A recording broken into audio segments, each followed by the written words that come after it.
Um, so I will have to stop here because the time. Um, then we'll take some questions. Okay. So the first question is: could you explain, Vishala, could you explain more about the true practice, to practice the two accumulations as a magical illusion from within? So the first, that one. So I already, okay, I think I already explained a little bit, but anyway, to go into more detail, so the two accumulation. So in order to become so Buddhahood means two things. Okay, to take away something and to take in something. So what goes out is all the negativities. What goes in is all the positivities. What comes in is all the positivity. So those positivity that comes in is known as the true accumulation as a Buddha. Okay. So Buddha, we usually say the complete Buddhahood. So what is complete is all the negative things out, all the positive things in. So what are those positive things that you attain, you accumulate as a Buddha? The two accumulations. Okay. So two accumulations are accumulation of merit and accumulation of wisdom. So wisdom, in order to accumulate wisdom, you need to accumulate, even though it goes hand in hand together, but without accumulation of merit for the beginners, accumulation of merit is easier than accumulation of wisdom. So if you have to understand the wisdom of emptiness, wisdom of impermanence, and all the wisdom, different wisdom, you cannot understand just now. But if I tell you to do a prostration, you can do it right away. If I tell you to do a kora, you can do it right away. If I tell you to give a donation, you can do it right away. So these things are, the physical things are much easier than the mental grasping of the wisdom itself.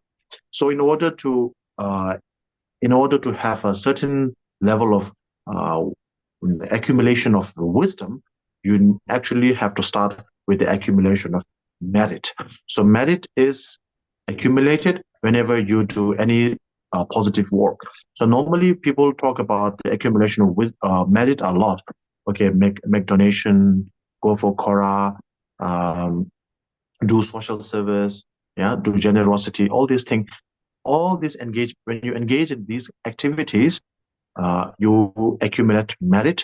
And when you have the merit, so merit is like the container. So the more merit you have, the more wisdom you can have as well.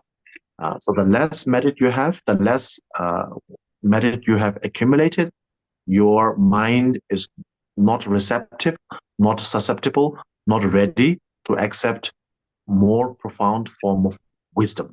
So these are the two accumulation of merit and accumulation of wisdom. So wisdom accumulation, we actually do right now, we are accumulating wisdom. Okay. We are studying. That means whatever doubts that we have before are cleared. Whatever negative doubts are negative in that sense. So whatever doubts, whatever ignorance that we have been cleared in the last 1 hour. So that is accumulation by clearing the negative emotion, which is ignorance of whatever we don't know. By studying for 1 hour, we actually clear away those negative emotions, and we get 1 hour closer to Buddhahood. If we study for 2 hours, we get 2 hours closer to Buddhahood, like that. So that is the accumulation of wisdom. Okay, studying and meditation is accumulation of wisdom. Generosity, charity, these things are accumulation of merit. So to think of these two are very important practice, but they also come from within the mind, and there you must not grasp into those two practices as something that is inherently existing. So that is to see those practices also, even though those practices are very important, but also those two practices also do not exist inherently. Think of them also as an illusion, like that. So second question is, how could we remain in our bodhicitta without wavering? So this is the thing. Okay, short answer is by focusing on compassion for sentient beings. Okay, short answer. A little bit longer answer is bodhicitta is a motivating thought. So the motivation of bodhicitta is to attain Buddhahood. for the sake of all sentient beings. So, so when bodhicitta wavers, it means you are losing your motivation. So how do you get your motivation back? By going back to the very root, the very first time why you have a bodhicitta, the very first time why you have that motivation in the first place. So the first time you have this bodhicitta is to help sentient beings, right? And that comes from compassion. So compassion for sentient beings. Compassion for sentient being means compassion is to see the plight of someone in suffering, the pain of someone suffering. Okay, but okay, there's a but here.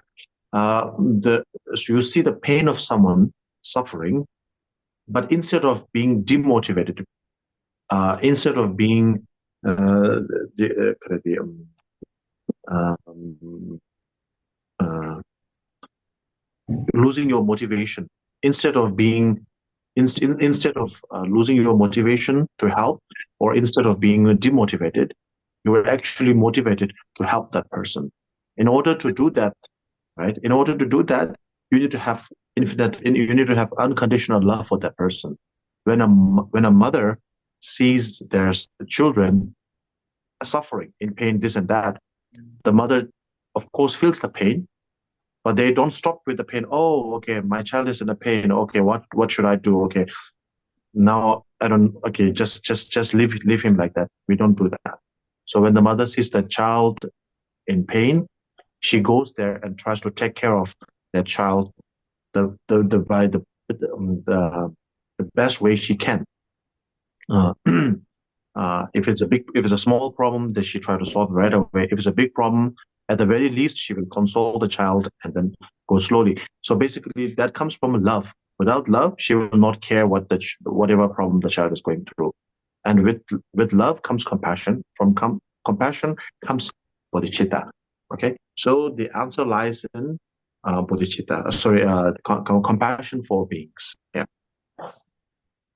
Okay, so next question is, emptiness is too hard to grasp, and we might delude ourselves that we have a clue about it. How could we verify that we have progress in the understanding of emptiness? So that's a very good question, and it's kind of tough. The thing is this, okay? The main thing is you have to study about emptiness, okay? Not just like this short kind of teaching, but like read books on emptiness. Then you meditate and practice also.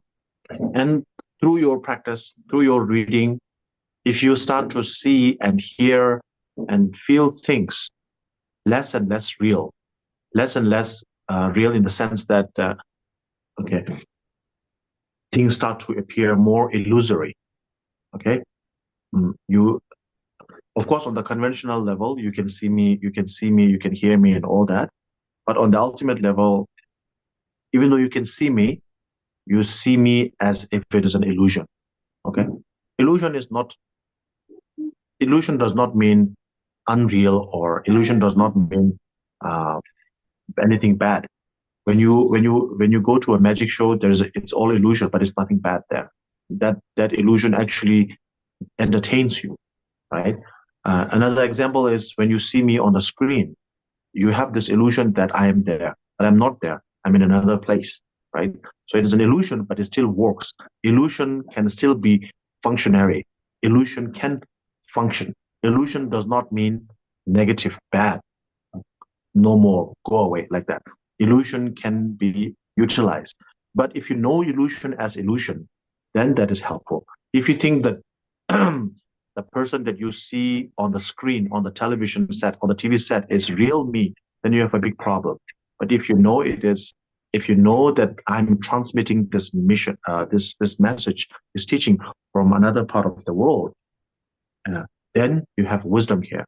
So emptiness is knowing things as they are, that they are an illusion. So basically, the more you see the perceived reality and you understand that it's a perception that is illusory, and is not real, that is actually a sign that you are getting closer to realizing emptiness. The last question is, what is compassion towards, okay, there's some word missing, I think. What is the experience of compassion once you understand emptiness? So, so this I will bring you to our like concluding prayer, which is Mixima, the prayer to Lama Tsongkhapa, Mingme Tsewe Tejin Jenese. So in the Mingme Tsewe Tejin Jenese, there is a line which says, so the first word, the first line is Mingme Tsewe Tejin Jenese. So basically what that means is the Jenese, the Lord of Compassion, Jenese, who is the Lord of Compassion, which has no object, okay? Objectionless compassion. So here, that objectionless is a reference to emptiness, okay? So the compassion that Chenrezig encompasses, the Chenrezig has, Chenrezig possesses, is compassion without object, okay? Without object means like without anything to hold, anything to grasp, okay? Compassion without any grasping, compassion without any object. So we usually call that Migme Sewe. Migme means objection, no, sorry, objectless, not objection, sorry, object, no object, objectless. Yeah, objectless compassion, objectless, okay? No object, no target. No target, no object means nothing to grasp, nothing to hold, okay? So this is a reference to compassion with the essence, compassion with the essence of emptiness. So what this does, okay, what is the experience of a compassion fueled by emptiness? So what this does is that you have compassion. We all have compassion. We have like compassion for people we love, like our children, our family, like that. Then there is one level up. We call that the great compassion. That is compassion for all sentient beings, not just our family, blood, related friends like that, but everybody. That is great compassion. But even then, it still has an object. It still is uh, um, somewhat somewhat siding or aligning with the sentient beings, with the beings.